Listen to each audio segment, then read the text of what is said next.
water in your basement.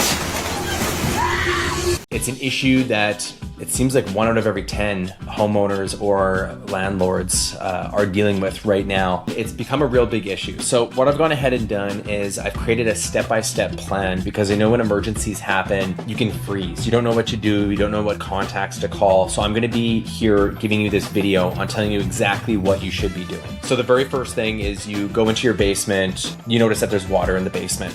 And so you want to identify where the water's coming in, first thing. Is it a pipe that burst? Is it something internally or is it externally? And I know with the record amount of rainfall we've been seeing, there's a good chance there was a storm that happened or is happening that is creating water in your basement. And it can happen through window wells, it can happen through the porous concrete of it coming up if there's not good water management, like sump pumps, weeping tile, or there could be a crack in your foundation, which is pretty standard for most properties. First step is to be able to locate where that water is coming in and do your best to stop that source. If it's a water pipe, shut off the water, call a plumber. You can always ask us for any of those contacts. If the water's coming in from the exterior, identify where that water is coming in, and you want to be able to clean that water up as soon as possible to prevent further damage and mold. Mold is what you do not want in your home. It is very toxic to breathe in. So once you understand where that water is coming in, get some fans, get a dehumidifier, get it dry as soon as possible. Dehumidifiers off Amazon are relatively quick to get.